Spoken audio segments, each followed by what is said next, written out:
Buenos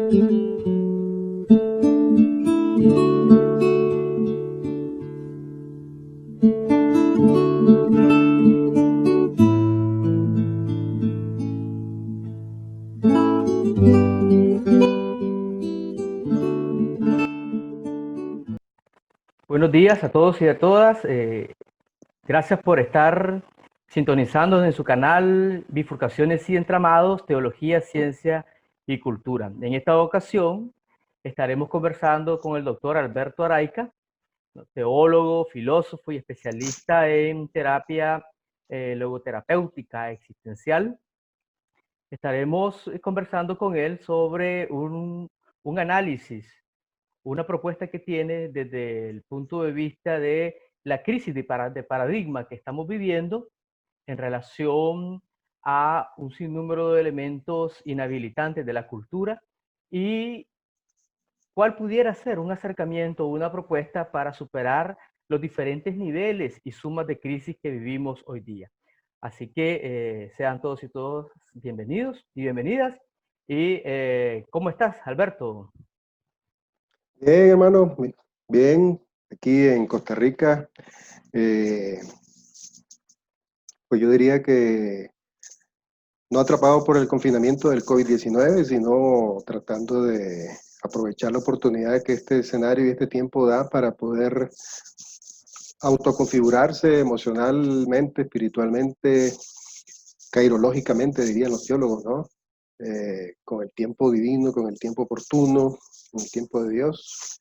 Y trabajando también, trabajando en algunos procesos comunitarios, trabajando con algunas iglesias. Desde lo que hago, trabajo con iglesias virtualmente ahora, con equipos que están en 8 países de Latinoamérica, en procesos de movilización eclesial, alrededor de la respuesta al COVID-19, pero también creando pues ideas, pensamientos, nuevas formas, nuevos paradigmas tal vez, ¿no? Eso sería el ideal, que nos lleven a poder leer este contexto como una oportunidad más que como una crisis.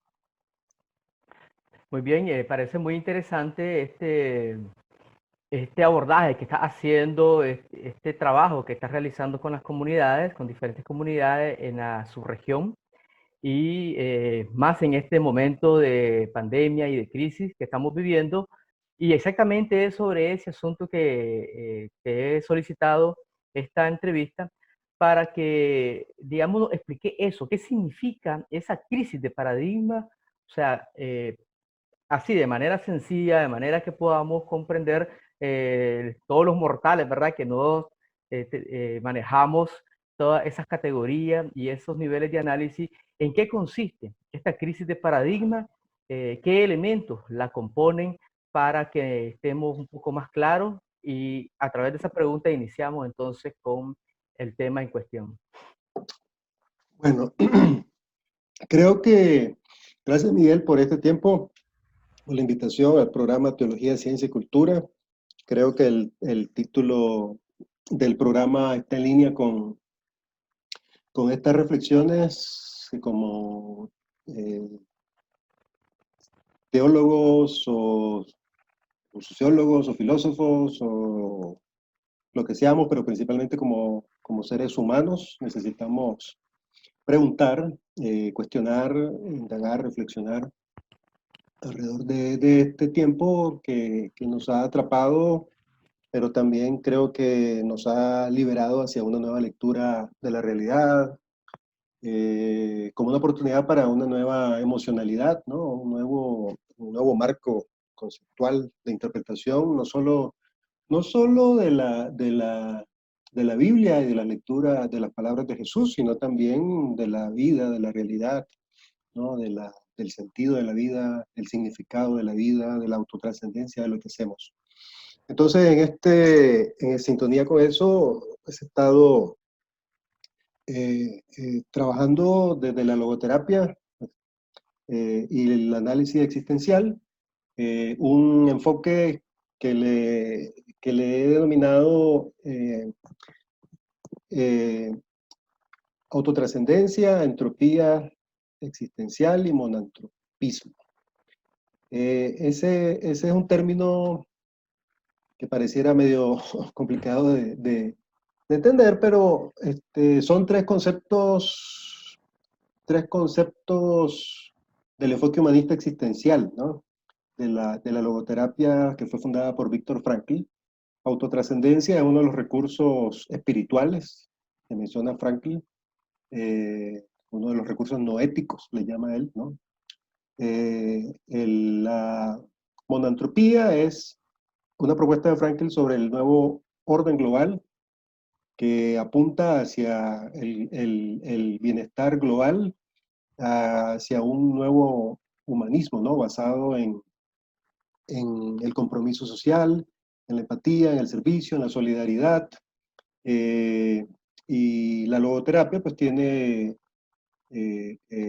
varios elementos clave antropológicos de la antropología de Frankl para poder aportar a ese nuevo humanismo, ¿no?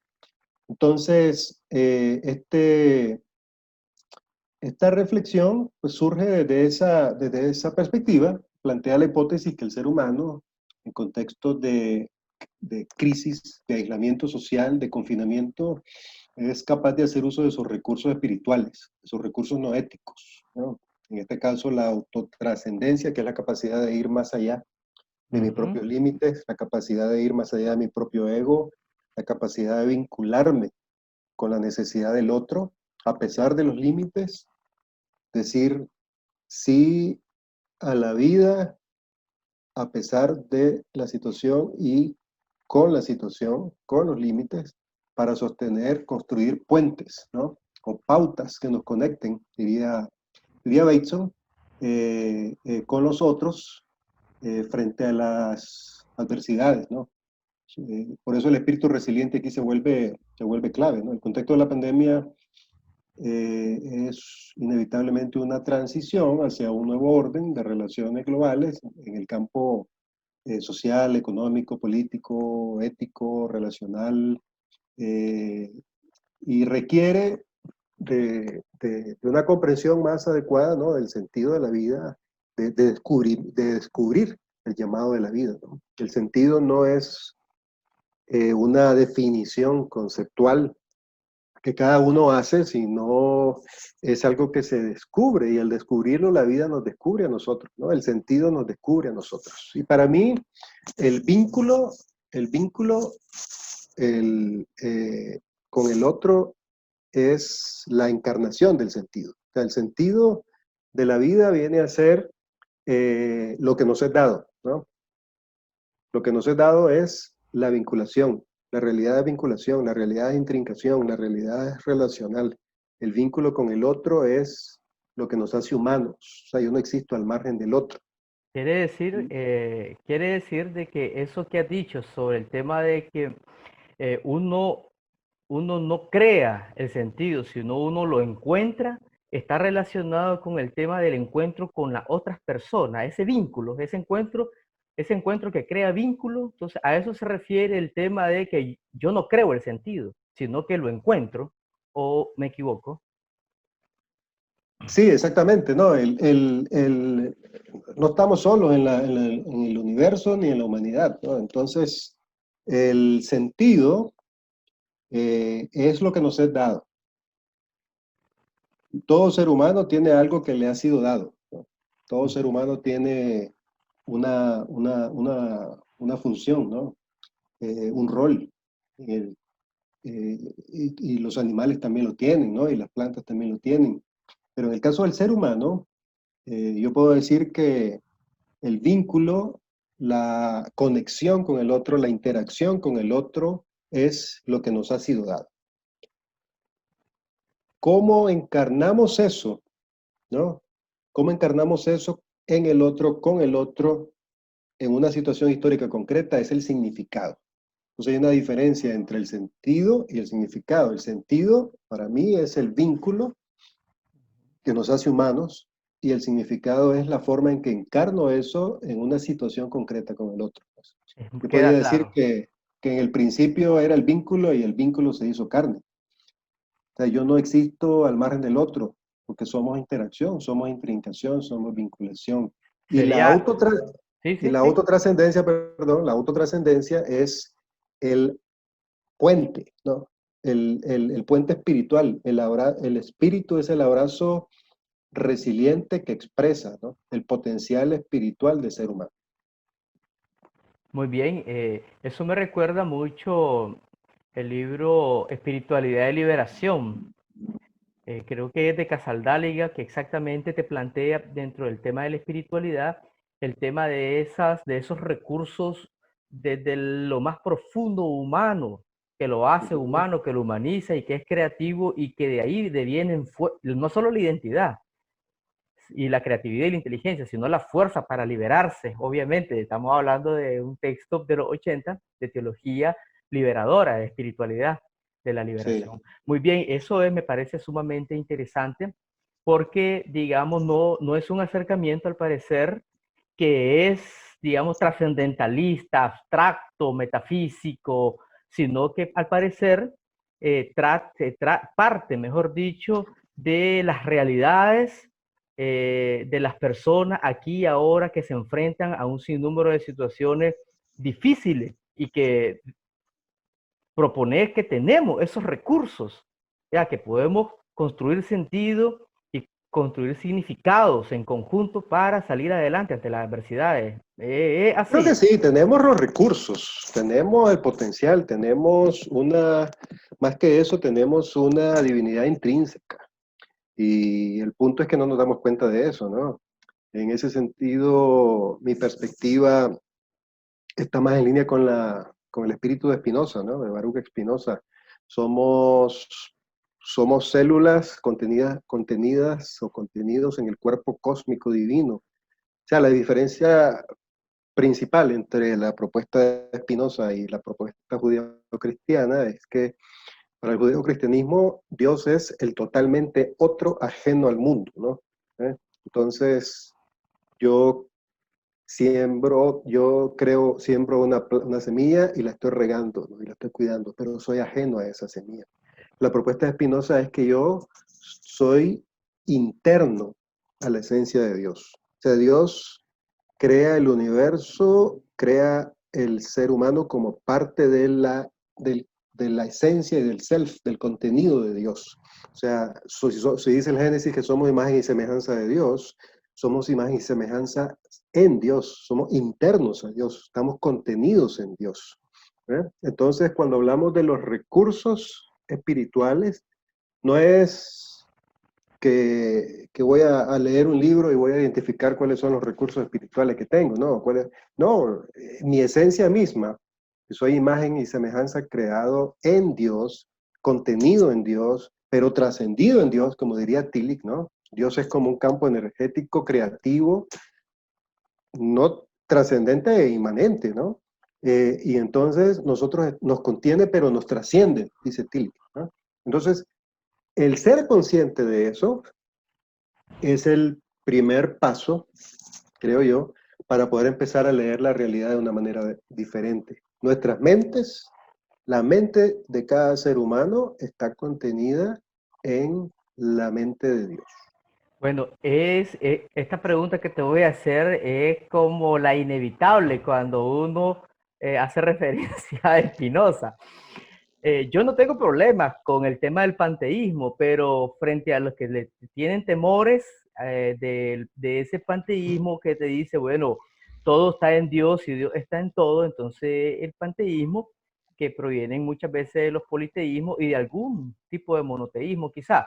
Entonces, ¿cómo podría responder al tema este de la acusación de panteísmo? Porque según se entiende, el panteísmo no coincide con la fe en el monoteísmo, en el Dios de la Biblia. Bueno, no sé quién dice eso, pero creo que hay que diferenciar bien, si uno mira muy bien el significado de las palabras, pan, todo, teísmo, todo es Dios, ¿no? O Sí, Dios en todo, ¿no? sí. Esta botella es Dios, este vaso es Dios. No está hablando de panteísmo, estoy hablando más bien de panenteísmo. Es ¿eh? correcto, sí. Pronto el panenteísmo es todo está contenido en Dios y Dios está contenido en todo. Ese es uno de los criterios, creo yo, importantes, fundamentales de una nueva manera de leer la realidad, ¿no? Es el enfoque multisistémico. No, estamos contenidos en el suprasentido, diría Franklin. Somos, somos un cuerpo, somos un sistema viviente integrado con la biosfera, ¿no? Con la realidad. Somos un sistema indivisible, el entanglement que decía Einstein, ¿no? Con la biosfera, con la noósfera, decía Teilhard de Chardin. Entonces, el enfoque multisistémico nos revela que estamos contenidos en Dios, ¿verdad? Pero que Dios es como el campo que nos contiene, pero nos trasciende. Somos la expresión de un anidamiento de sistemas que están contenidos en lo divino, ¿verdad? Y entonces, vos sabés bien eso, ¿no? Las partes están en el todo es más que la suma de las partes. Y cada una de esas partes que contiene la información y los recursos Así espirituales es. de lo trascendente, también son indivisibles. Es El correcto, segundo sí. principio, la no separabilidad, ¿no? De las partes. De tal manera que esos dos elementos, esos dos pilares fundamentales, esos dos son principios epistemológicos de un enfoque humanista existencial, ¿no? El nuevo humanismo requiere de reconocernos intrincados emocionalmente, reconocernos Exactamente. interrelacionados espiritualmente. ¿eh? La realidad es interacción, dice Carlo Rovelli, físico italiano, ¿no? Yo no existo al margen del otro. Y eso es fundamental y lo han descubierto desde hace miles de años, ¿no? Las religiones, no solo las religiones orientales, sino también las africanas, ¿no? Los pueblos africanos. Por ejemplo, en el Congo se dice Utumbu, Tumbu. Es como, yo soy contigo, ¿eh? Yo soy contigo.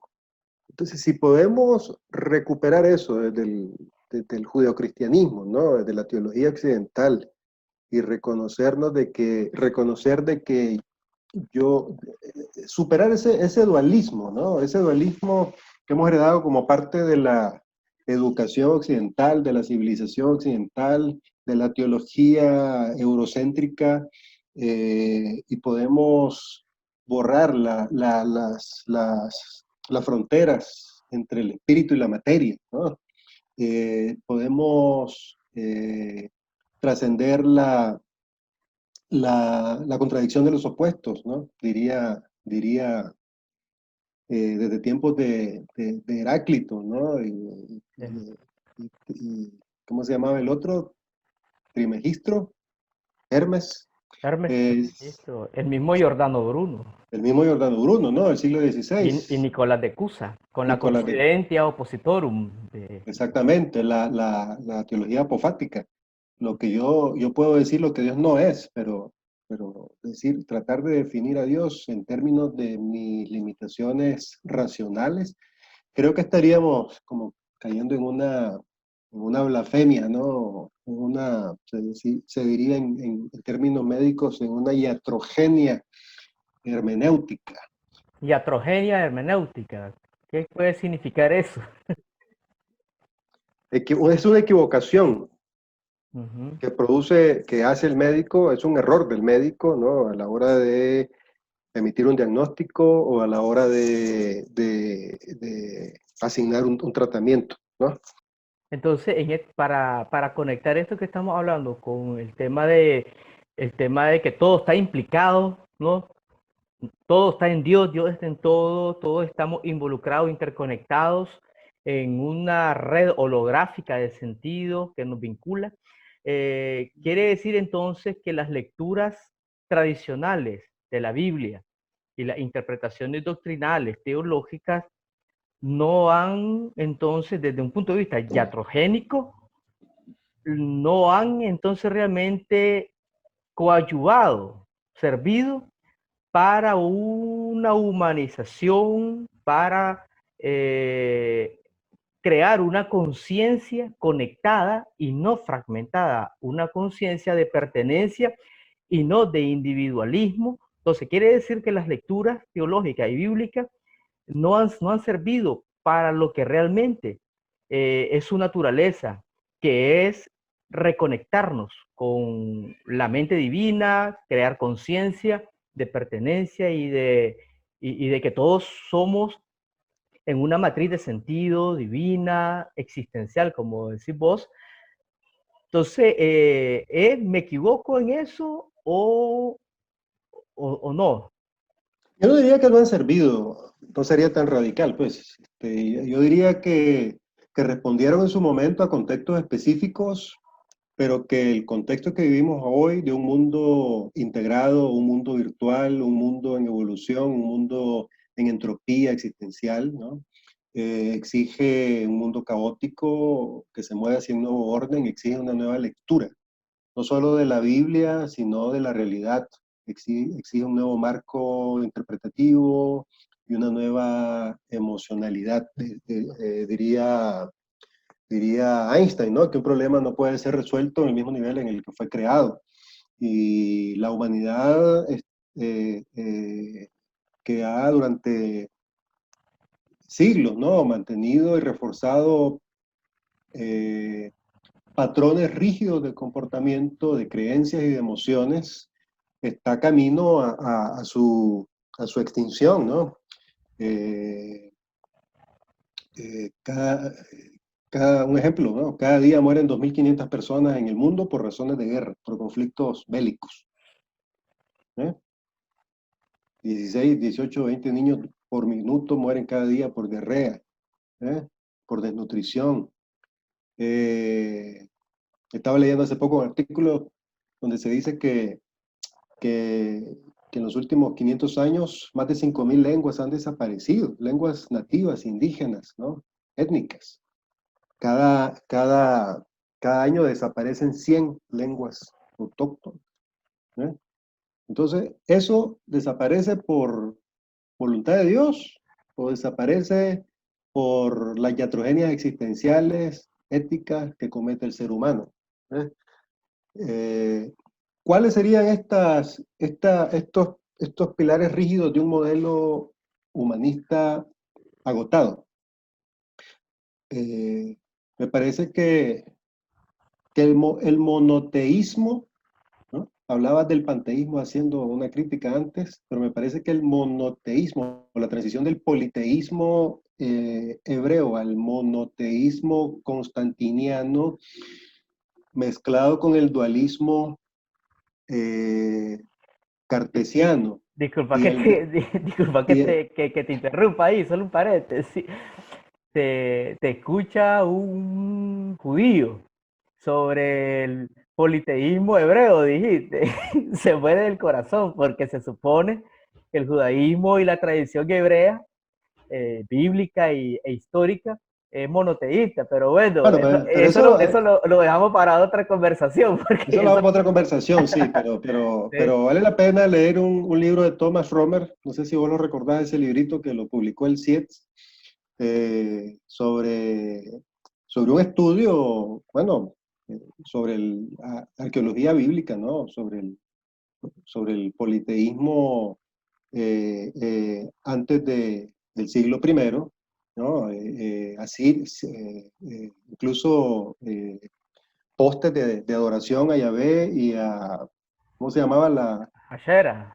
Ashera, ¿no? Ashera, la que se menciona en Jeremías, ¿no? Y dice el pueblo ahí, en Jeremías, desde que nos prohibieron adorar a Ashera, la diosa Ashera, la reina de los cielos, ¿eh? Hemos sufrido un montón de calamidades. Y entonces hay un reclamo contra el profeta Jeremías, porque le prohibieron adorar a Shera. Yo creo que no hay duda, pues, el que estudia teología de manera seria se da cuenta de que el politeísmo fue en el principio el sincretismo del cristianismo oficial del siglo tercero, cuarto. Entonces, el asunto es, que quiero resaltar aquí, es que la transición al monoteísmo, eh, que se ha fosilizado en un dogma, ¿eh? La crítica no es al monoteísmo, es al dogma, ¿eh? Es al dogma que ha producido separación, intolerancia religiosa, que ha castrado el diálogo interconfesional, mezclado con una interpretación dualista, espíritu-mente, ¿no? Cartesiana, y reforzado por el paradigma del darwinismo, donde la especie más fuerte es la que prevalece. Una vez que se mezcla con el materialismo científico, ¿no? Determinista, objetivista, lineal, cuantificable, tangible, reduccionista, se produce entonces un modelo de humanismo rígido, un modelo de humanismo fosilizado, en el que se atrapa la educación, la religión, la ética, las relaciones humanas, ¿no? Y el desarrollo. Entonces el desarrollo ha estado en una meseta de rigidez, ¿eh? y de separación y de fragmentación. La realidad sacude con esta pandemia, ¿no? Esos cimientos, ¿no? E intenta, ¿no? Que el ser humano pueda hacer conciencia, ¿no? De la necesidad de cuestionar esos patrones rígidos que Me, nos me, conducen a la extinción. me gustaría, digamos, por una cuestión de claridad a quienes nos escuchan, así como lo primero, el monoteísmo. Lo segundo es el darwinismo, el individualismo y el tema de la fragmentación o el dualismo. Eh, Así como en un minuto, 2 minutos pudiese, digamos, centrar qué significa esto. O sea, ¿por qué el monoteísmo? Si el monoteísmo eh, tradicionalmente se considera que es la base del cristianismo, un solo Dios, ¿ya? Entonces, ¿por qué este asunto de un solo Dios verdadero, amoroso, de liberación, que si oro, Él me cura, Él escucha mis oraciones, Él me acompaña si estoy con los síntomas del coronavirus, Él fortalece a mi familia ante el fallecimiento de, de un familiar, porque le oramos a Él, no solo por los enfermos, sino ante las pérdidas? O sea, ¿por qué el tema de un solo Dios y este Dios del cristianismo, pues, que decimos que es el Dios de Jesucristo, viene desde el punto de vista del dogma sobre esa imagen de un solo Dios, como has dicho? ¿Por qué ese es un problema que nos tiene en crisis a la humanidad? El darwinismo, ¿por qué el tema del dualismo y el individualismo? O sea, eso es como para claridad de nuestros oyentes. Yo creo que hay que diferenciar aquí como el nivel dogmático, cosmético, académico, intelectual, conceptual, y la sustancia, ¿no? Lo que está detrás de todo eso. Yo no critico el hecho de un solo Dios, pues eso no. El monoteísmo, cuando me refiero a monoteísmo, me refiero como propuesta conceptual dogmática, ¿eh? El problema no es el monoteísmo, el problema es la interpretación del monoteísmo. ¿Y cuál sería esa La interpretación? aplicación del monoteísmo de una conciencia fragmentada. Ese es el problema de fondo. El problema no es el darwinismo, es la aplicación fragmentada del darwinismo desde el poder. El problema no es el dualismo, sino la interpretación y la aplicación fragmentada, fracturada del dualismo, ¿no? Y del materialismo científico, que genera una visión fragmentada de la realidad, fragmentada de las naciones, de las culturas, de las religiones, de los países, y entonces estas propuestas se convierten en armas de lucha, de convencimiento del pagano, del hereje, del, del que no piensa como yo, ¿verdad? O estás conmigo o estás contra mí, ¿no? Quiere decir Entonces, entonces las diferencias no son puntos de oportunidades para crear puentes y enriquecer, ¿no? La multiplicidad en la unidad, sino que son, desde esta perspectiva dogmática, son fracturas, fracturas, ¿no? De las expresiones de Dios, de un solo Dios, de las expresiones de ese solo Dios en diferentes recipientes, ¿no? Diría Panikkar, ¿no? Dios es uno, pero se expresa dependiendo de manera diferente, dependiendo del recipiente cultural. Sí, claro. Me está dando, digamos, un sinnúmero de ideas interesantes para un segundo programa, para seguir profundizando y conversando sobre este asunto que tiene muchas aristas. Volviendo entonces al tema, estos son, digamos, los fundamentos que sostienen un paradigma en crisis, que nos tiene en crisis, confrontados, divididos y con una profunda crisis ecológica, política, social en el mundo, porque es un paradigma basado en la dominación. Un solo Dios, Exacto. un solo monarca, un solo poder, y eso se traduce en un solo poder político, un solo poder militar y en el único poder financiero mundial. Entonces los monoteísmos del sistema, pues ya de los dioses, de los grandes dioses del sistema actual, que es el dinero, ¿no? El tema de la concentración de los poderes en unas cuantas manos y obviamente lo que repercute en las vidas y las miserias, las exclusiones crecientes en el mundo. Y estos son sus pilares fundamentales que nos tienen confrontados. Exacto, exacto.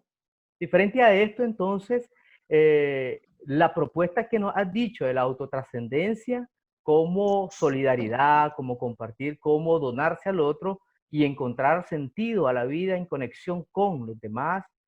Entonces, entonces, lo que quisiera saber entonces, frente a este paradigma en crisis, ¿cómo se puede responder con el nuevo paradigma que estás planteando desde Viktor Frankl, el monantropismo, etcétera?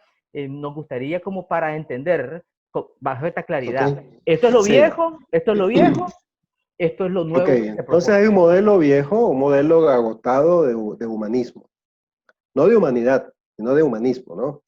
Que está cimentado en patrones rígidos de pensamiento, de emocionalidad y de comportamiento, y que tienen como plataforma una conciencia fragmentada. Hay una programación individual, ¿eh? Occidental, desde la educación, desde la ética, desde lo social, desde lo laboral, desde el mercado, desde lo económico, que sostiene un modelo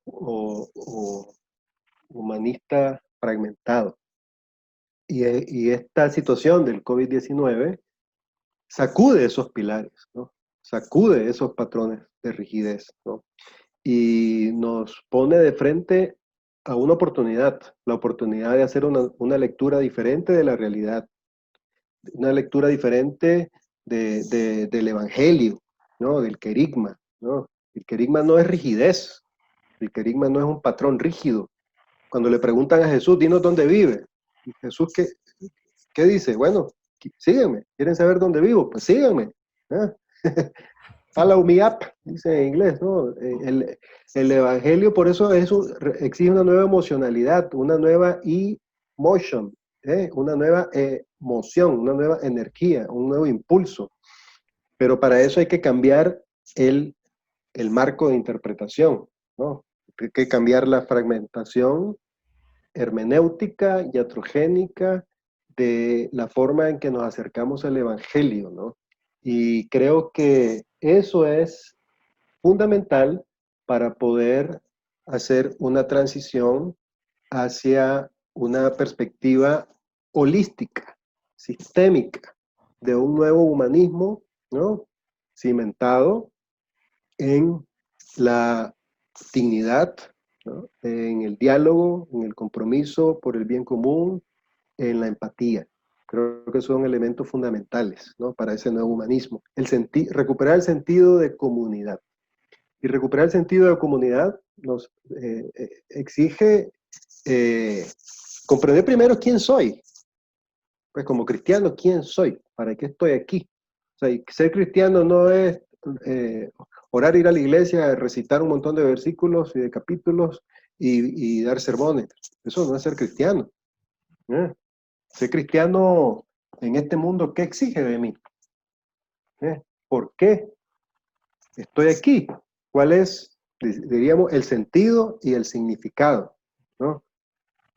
De ser cristiano hoy en día. ¿Debo seguir siendo cristiano al estilo pre-caída del muro de Berlín, al estilo de la Guerra Fría, al estilo de la perestroika, o hay una nueva, debo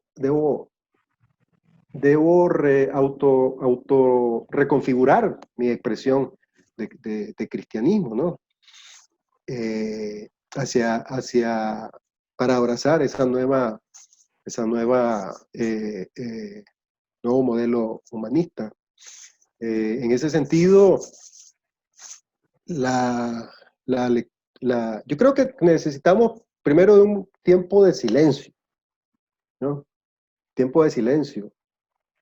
No sé si era Tomás de Aquino o San Agustín que decía, el silencio precede el logo, ¿eh? Silencio precede la palabra. Necesitamos callar los, lo- a- la palabrería, ¿no? Y encontrarnos con Dios. Ahora hay como un boom de programas virtuales y de Zoom y de esto, así como este. Pero necesitamos encontrar un punto de hacer una pausa, ¿no? Pero este ¿Eh? programa, Y este programa se ubica en el nuevo paradigma. así, pues menos mal, hermano. Okay. Pero necesitamos hacer como una pausa. Necesitamos trascender eso que Ken Wilber llama la religión esotérica, ¿no? La religión mítica, y hacer una transición hacia la experiencia mística, ¿eh? La religión esotérica o mítica está basada en dogmas, en milagros mencionados, ¿no? En credos y punto, y se da por dado, ¿no?